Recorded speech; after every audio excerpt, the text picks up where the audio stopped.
Welcome to Health Raisers. Health Raisers don't just survive, together we thrive. I'm your host, Dr. Nadine.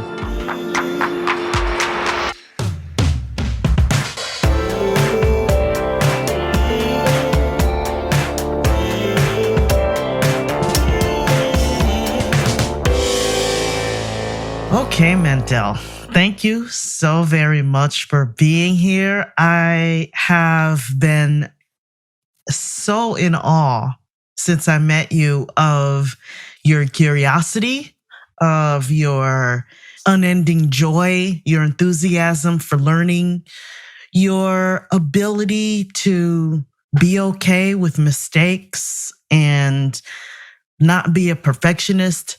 You are one of my curiosity superheroes. So I really thank you for being here. Yes, thank you, Nadine, for having me. And I actually like that name, Super Curiosity Hero or Curiosity Superhero. So Mandell and I met in the Alt MBA workshop where we were both new coaches for the first time. And I know you have also been a student as well as a coach in the Akimbo workshops as well. And so it was lovely to be able to cross paths with you in the Alt MBA. And that's where I got to interact with you every week and get to hear how you were coaching, the kinds of questions you were asking, and why coaching was so important to you. And just spending the time with you on those coaching calls got me more curious about you, because I consider curiosity one of my own superpowers as well. So I really wanted to have a talk with you about that and just get to know you a little bit better. So Mandell, I know that one of the things that you and I talked about before is that you were not one for school. And to me, that was crazy because you're so invested in learning. So can you talk about your fraught journey with education? Yeah, sure. So yeah, I wasn't one for school. On topic, I was one for curiosity. And sometimes that curiosity got me in a lot of trouble. I vividly remember going to Catholic school and asking a lot of questions to the religion teacher because I grew up in a Christian family in a Christian church, and some things weren't syncing with what I was learning on Sundays at church and what I was learning in school. And so I would ask all these questions, and I had a lot of religion teachers that did not like that. They would actually call home and say, he's challenging me in front of the class. He's a class disturbance. And it got to a point where my mom was just like, listen, just try to, be quiet and just take what they're saying. And if you don't agree or you don't understand, that's okay. Come back home and we'll talk about it.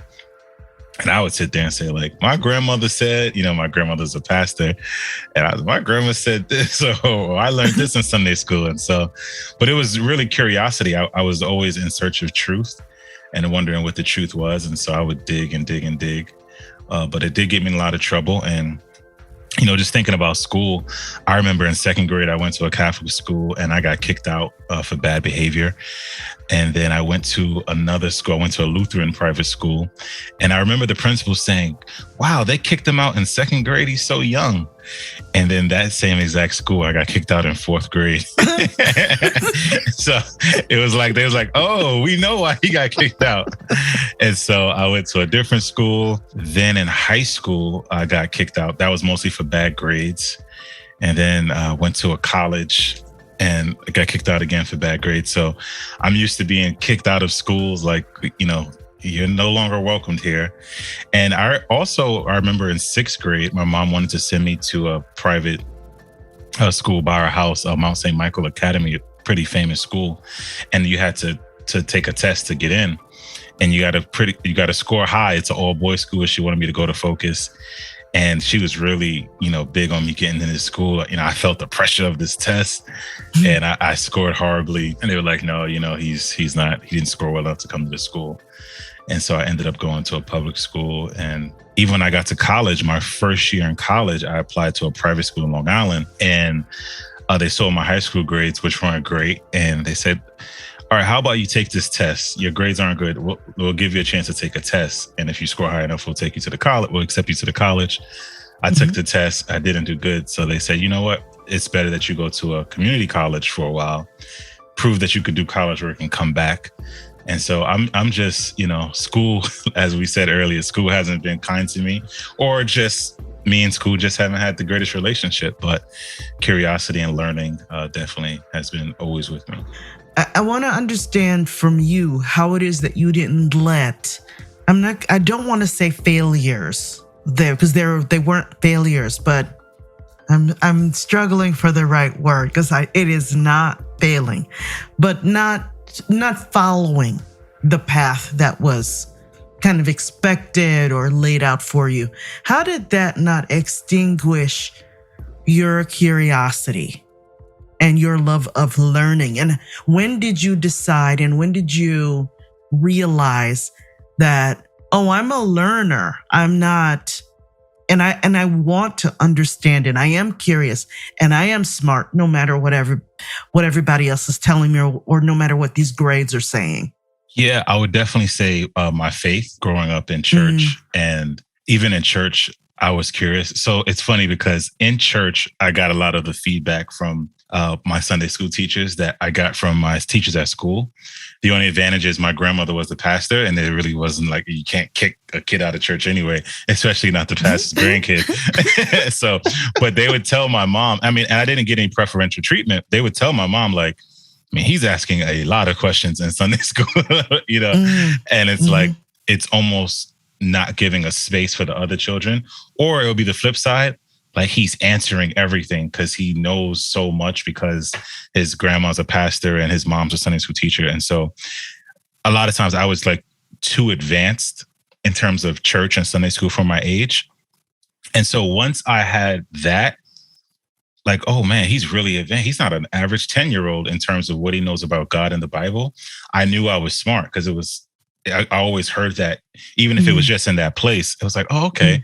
So I'm good with like the Bible and church stuff. And then it comes into, oh, I'm good with sports. I could tell you every stat about the Lakers and the Bulls. And, I have interest in sports and athletes and different coaches. And I just know every single, and it's like, man, if you could remember all that, then you could remember the school stuff. And it's like, no, I don't want to remember the school stuff.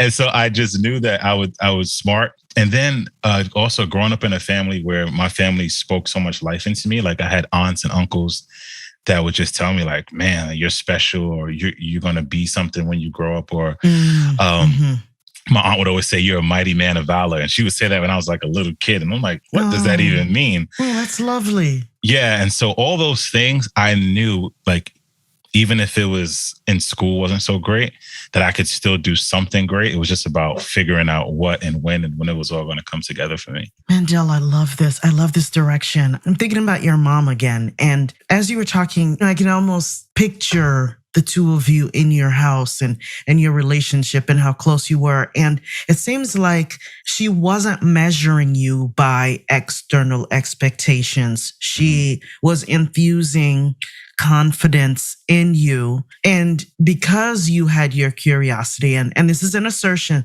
tell me if I'm wrong, because you had your curiosity, it seems like you were able to forge a stronger relationship with her. Because as you said in a conversation we had before, you didn't feel when your mother passed, not that you didn't feel lost, but you felt like you had gained so much from her up until you were 13 at the time. Yeah. Yep. That helped you through your grief. Can you talk about that? Yeah. So I grew up a mama's boy to the 10th power, like extreme mama's boy. Probably if it continued, it probably would have been a negative. There were times where my dad was like, all right, you gotta relax. Cause it's like always with my mom, laying on my mom, she would be sitting there watching. She used to love this show called Touched by Angel, and she would come home from work and she would watch it. And I would literally come in and sit like directly next to her, like no space. And she's like, man, it's just 3-person couch. Like, move over. And it was just like, that's how I was. And even when I was really young, I don't know, 2, 3, I remember, you would kiss your mom on the lips when you were that young. And then I got to a certain age and she was like, all right, you're pretty big now. We gotta cut that out. And I was like, no way, we're not cutting that out. She's like, yeah, we are. And my dad's like, yeah, you're cutting that out. And I literally cried and I was like upset and I didn't want to stop it. But we eventually did. But, I was a mama's boy and we spent a lot of time together because my mom took me to school every day. My dad worked real early morning, so he was already out the house before we woke up. So my mom took us to school every day. So every single day I'm with my mom in the house getting ready, and then on the train for at least an hour. I went to school sometimes in Harlem or, somewhere else that there's just the commute was like an hour. So I was with her every day and we would just talk. Even when I went to school closer in the neighborhood, we would walk to school. And so we were walking to school, we would just talk. And so I got to just ask her questions all the time. I remember one time we walked to school and I don't know. Oh, I know what it was. So when I grew up, I grew up in church, obviously, and there was a pastor. His name was Benny Hinn. He was pretty well known back in those days. I'm not sure about now, but it was pretty well known. He had these shows on TV. They were about healing and things like that. And so one day we're walking to school and I'm like, Mom, I saw this guy on TV. He prayed for this lady and she was healed. And then I said, how come such and such, I named someone, how come they can't be healed? And my mom was asking, like, what did you see? And so I tell her, and she's like, well, sometimes she told me some story, like sometimes the experience or the lesson is not in being healed right away. Whatever she said, it was like, why is this kid asking me like these tough questions? Because sometimes, honestly, she was just telling me, man, I don't know. I honestly do not know. I have to look into that. I have to read it. And I started getting that a lot from teachers, especially in church. It's like, he's asking questions we don't even know the answer to. Mm-hmm. But just having that bond, knowing that she was human, even as an adult, my mom, she didn't have all the answers and she was willing to tell me that, but she'll look into it and get back to me and have that conversation. But, she guided me in so many ways and taught me so much things that like I said, when she passed away, I felt good enough and guided enough. I mean, even before she passed, we had a conversation about what I would do with the rest of my life. And if you think about it, she passed at 13. It's like, how are we having that conversation now? I just became a teenager. And that was a conversation she brought up one day on the train. Like, hey, have you considered what are you going to do with the rest of your life? And I had zero clue. And I told her that I wanted to be a police officer. She said, police officer? It's like, I've never heard you even mention anything about a police officer. Why do you want to be a police officer? And I had no idea. I was just like, oh, I don't know. They got guns. I don't know. And she said, oh, you want me to tell you what I think you should do? And I was like, yeah. She's like, oh, I think you'll be a great teacher. And I was like, teacher? Ugh. I was like, no.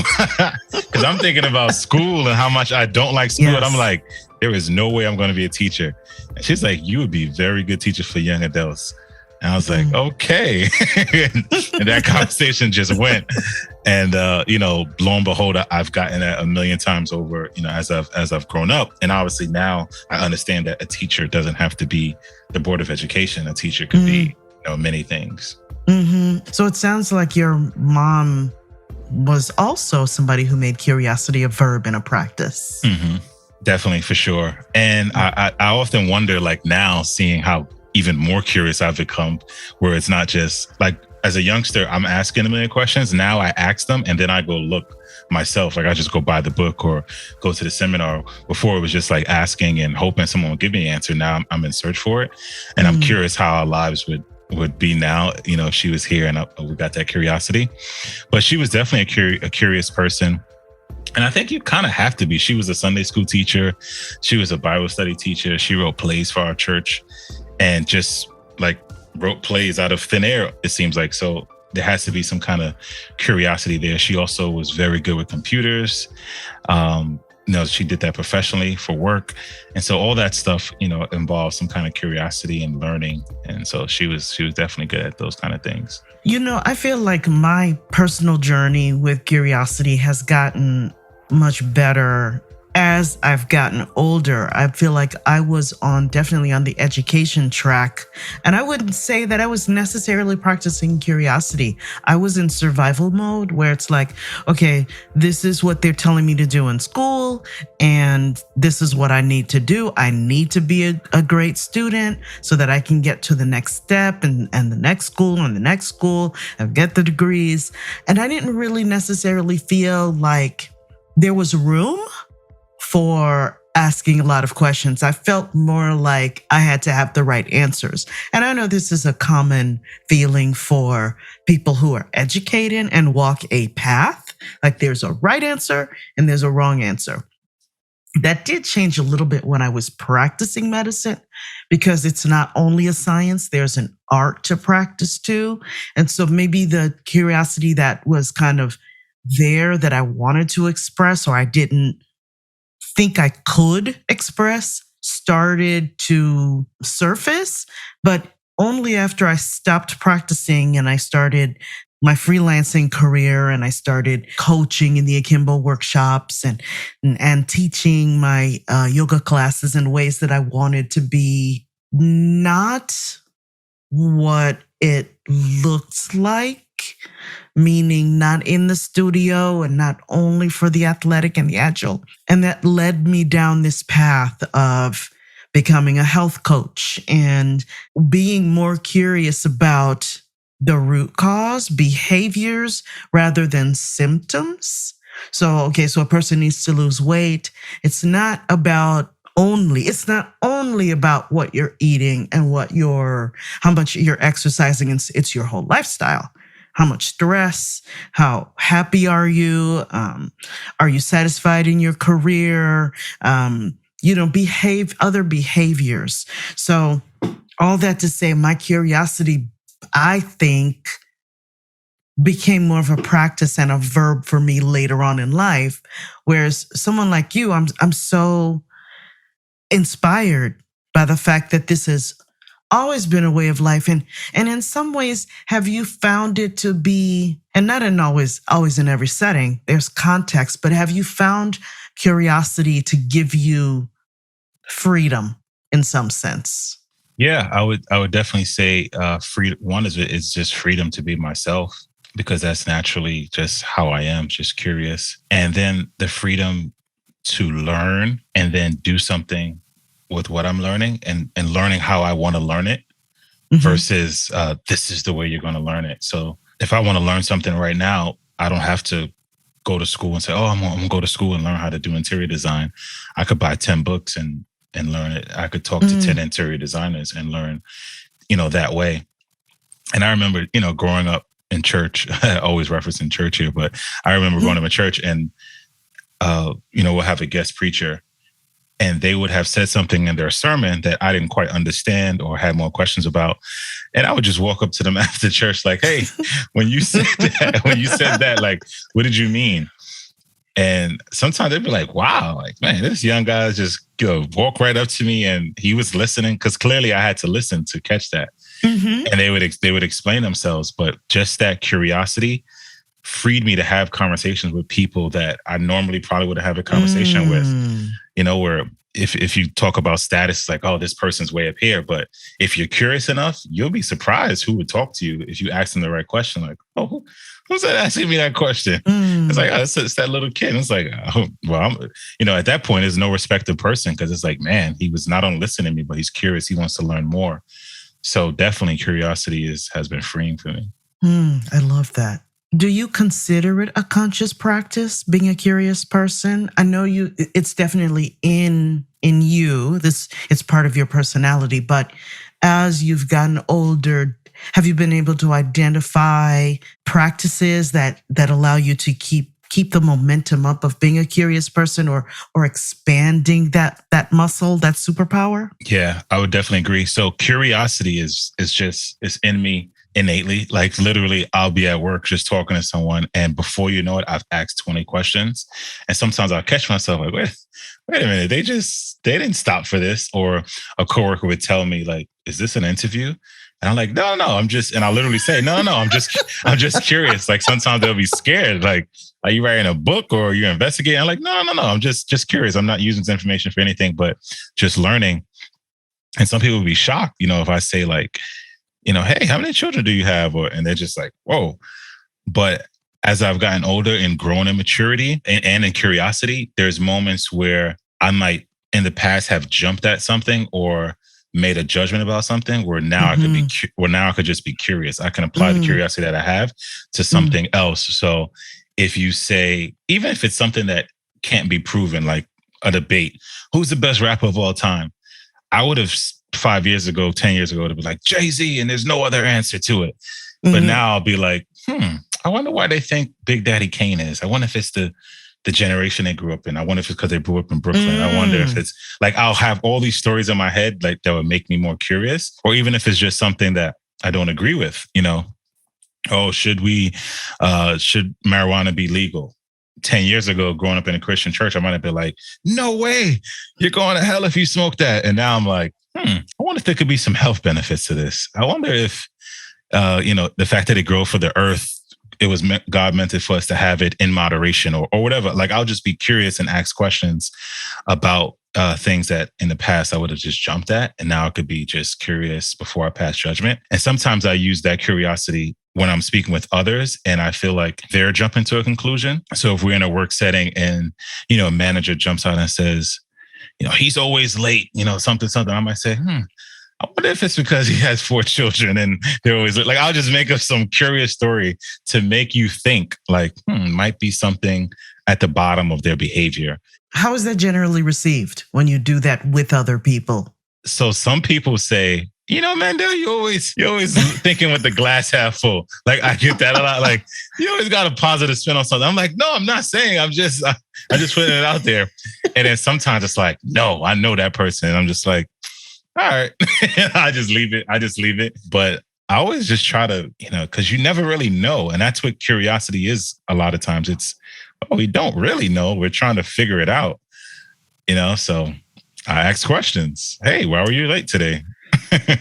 Do you purposely practice then, as a curious person, not surrounding yourself in an echo chamber, like-minded people only? Do you seek out people who don't look like you, think like you, talk like you, come from the same place? Yeah, absolutely. That's one of the reasons I love to travel so much. It's because I get to immerse myself in different cultures and different music. And, I share with you in our group that I went to a Burna Boy concert recently, and I don't know any Afrobeat songs. And I didn't really know who Burna Boy was. I confused him with someone else before. And I was like, you know what? I'm going to go to this concert and we're going to see.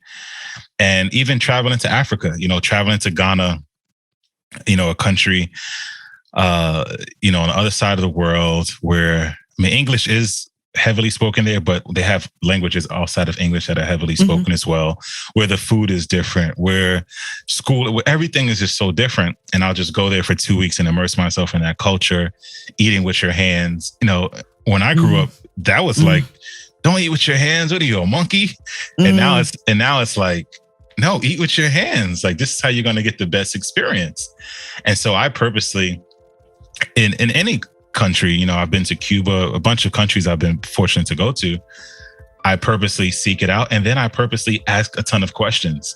So in Ghana, whenever I go, I don't drive. So I get to sit in a passenger seat and just ask a million questions to the driver. Hey, what's that? Why is that like that? What's the government like? And we'll just literally go on for hours and it'll just be a whole educational journey. And you get to learn so much about other people and other cultures. So I definitely seek it out and on purpose. Okay, so how do you deal with the discomfort? Because uncertainty and opening yourself up to a situation where you don't know your surroundings or you don't really know the person you're talking to, or maybe the subject is an uncomfortable subject to discuss. How do you deal with the discomfort of that? Yeah, for subjects, definitely. So one thing that I am uncomfortable about is when I go to certain countries and I ask certain questions that I'm not 100% sure what they mean to the people. So like when I go to Ghana and I say, hey, what do you think about Kwame Nkrumah, who was the first Ghanaian president when they became, independent? Mm-hmm. And depending on the generation you speak to, they love him. He's the greatest president ever. Mm. Other generations, not so much. So I'm always like, should I ask this question? Because I don't, this might go left. Uh-huh. So sometimes what I'll do is I'll just say it. I'm curious about this person, and I'll just leave the space and see, where they go, what they're going to say. Or I'll say, hey, is it okay if I ask you about this topic? And sometimes they go, yeah, ask me anything. I'm like, all right. You gave me unleashed the beast. Yeah, exactly. Like you gave me the green light. I'm going to ask you anything. But sometimes in cultures that I'm not great in, like when I went to Dubai, I had some hesitancy. Like, I don't know a lot, their beliefs with women and everything was different. And so, but I do ask, like, I remember when we went to mosque, I would ask like the cab driver, hey, am I allowed to wear this? Or should I wear this? And like, oh yeah, don't worry. Just take your shoes off. So things like that. But yeah, there is some uncomfort sometimes. But thankfully I haven't had any, bad situations, and everyone's been so, open to me. And oftentimes they like credit it. They're like, wow, you really want to learn about this, don't you? And I'm like, yeah, I do. Mm-hmm, and so it's been all good. But I have had times where I'm like, no, maybe I shouldn't ask that question, or maybe not now. Maybe it's too early, in our conversation. Maybe they have to see more or different things like that. But so far, so good, thankfully. All right. Curious superhuman. Why don't you ask me a question? Yeah. So I want to know the connection that, or where does music come in? Because literally as we're talking, there's a drum set behind you. And as you know, I used to play the drums as well. So I wonder, how did music come in? You're a doctor, you do freelance work, you coach, you do yoga. It's like, and music, they're kind of different. So I'm just curious about the music, how that comes in. Well, that's part of the late life curiosity thing. Practicing medicine and being on that path didn't leave a lot of time for anything else. I mean, I barely had time for my family, which was problematic. But when I started to transition out because it wasn't a good fit, that's when I started discovering things that made me feel like myself, that I was curious about and I didn't necessarily understand because I had never considered myself a creative person. One of the first forays into curiosity for me was taking a yoga class with my mother because she was a cancer survivor, is a cancer survivor. And she needed a practice that was gentle so she could heal. And she also needed a space where she didn't have to talk about her pain, where she could just express it physically, do the breathing. My mom was just not at that time, there was why me was the big thing. And she's like, no, I'm not going to sit in a group. I don't want to do that. It just doesn't feel comfortable. So we went to yoga together, and she's still a yoga practitioner. And that lit for me the pathway of, this is how I want to help people. This is a way for me to serve and help people stay healthy instead of the sickness model in healthcare that was partly burning me out. And then from there, my youngest daughter, the curious one, I don't know why she wanted to do it, but she wanted to take karate. So we were like, okay, let's go find you some karate. Karate led to Taekwondo. And so she started, then my eldest daughter was drawn into it. And then they looked at me sitting in the chair. They said, you want to do some Taekwondo? And I was like, are you kidding me? I'm 36. I think I was 36 at that time. Yeah, 36. And I'm like, okay, why not? Let me give it a try. First class I took, I knew I was going to get my black belt. And I did. A little bit into that with the Taekwondo. So I'm now doing yoga and I'm doing the Taekwondo. There was a music shop across the street from the dojang. And I would always kind of look at it, but, I'm thinking, you see kids going in there. And my kids were taking lessons. I had taken piano as a kid, but it was like one of those things where, you know how people are like, your kids should take piano to be a good, this is part of the education. I hated my piano lessons. So I left that behind me when I was a teenager, when we were no longer taking lessons. But I love music. I've always loved to listen to music. Music has always been a part of my life. I couldn't study without music. I was the one in my medical office. I had this tiny office, and I had a little speaker next to me, and I'd plug in my phone, and I would listen to music while I worked. I've always done that, part of my life. But I didn't think I could do an instrument or participate. Like I said, I'd had the bad experience with the piano. I told this embarrassing story once on another one of my episodes, so I'm going to do it again. My kids, who are, as you know, Mandell, I talk about them, but they inspire me so much, and I learn so much from them, and I continue to. And I guess that's one of the reasons why I enjoy being a mother so much, is that I get to experience the world anew from their eyes, and then take steps for myself to take care of myself and to explore things. So I took them to see this terrible movie called Hop. I don't know if you remember Hop. James Marsden was human version, and it was half people, half real, half animated, kind of. You know what I'm saying? Like, the person was walking through, but it was an animated bunny. Well, the bunny played a solo, and that was the marketing for this movie. When I saw the bunny play the solo on the commercial, I looked at my girls and I was like, oh, we're going to go see that movie. That was the only reason I wanted to see it. I wanted to see the bunny play the drums. And so a few years later, I walked into that music shop feeling so ridiculous. Because again, it was kids walking in there to take piano and saxophone, and kids coming in to take drums. And here I am, this adult.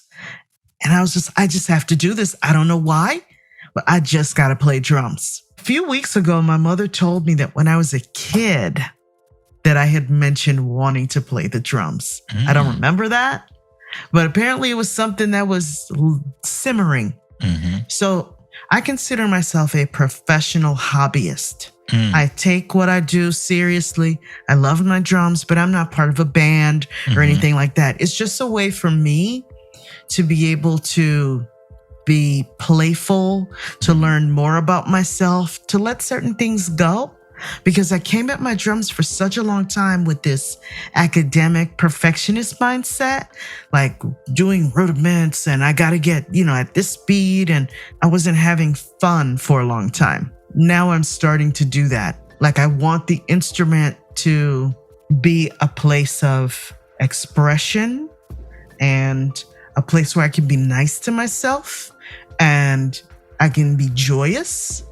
So that's where drums fit in my life. And the drums have also allowed me to be more curious, to practice curiosity. My podcast music is me drumming, family members who can sing, who can play bass and guitar, my daughter, my niece, my brother-in-law, my sister. We have all contributed to the podcast music. So I get to create with this instrument too. Like, I thought your instrument had to look one way. You are in a band, or you're in a band on the weekend with some parents or something like that, or you play in church, but I don't have that experience. So I've found ways to not feel so alone with my kid, to be able to learn ways to express myself and to meet other people, and to meet the teacher I have right now, who has opened up this world of possibility with what my drum kit can be. He's even encouraging me lately. He said, you don't even have to drum at the kit. You can drum anywhere. Some of the sounds on some of my podcast music is like, I took my drumstick and I was playing on my wooden vase in the apartment. So it's a way for me to be playful, because I've been so serious for such a long time. And, we get this one life, and we don't have to take everything, or I don't want to take everything so seriously. I actually do have a great sense of humor. So I want to be able to use that, and feel happier. So thank you for the question. Yeah, absolutely. And if I can, I didn't know that you did Taekwondo, and now I'm like fascinated. Like, wait, you're a black belt in Taekwondo, and it kind of just happened because your daughter said, "Hey, let's do it." That's incredible. All right, Mandell Conway, my friend, thank you so very much for being here. I look forward to many more conversations with you. Absolutely. I have one last question I ask all of my guests. What is your personal definition of what it means to be healthy? For me, it would be being whole. So it would be mind, body, spirit. It's the whole human. So like, as you said, it's just not what you eat. It's not working out. It's your spiritual life. It's your relationships. It's what you think of yourself, how you talk to yourself, how you communicate with yourself, your finances, everything. It's the whole being. Love it. Thank you, Mandell. Thank you, Nadine. I really appreciated spending this time with you. I love the conversation. Thank you.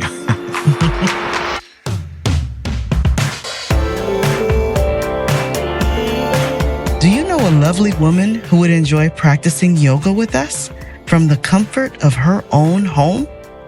We foster a peaceful, happy, and safe space in our online yoga classes. Community and relationships matter, so there are no more than 10 women per class. And because we want it to be a good fit, the first month is free for new students. So what are you waiting for? Join today. Book at npkhealthintegration.com. Hope to see you soon.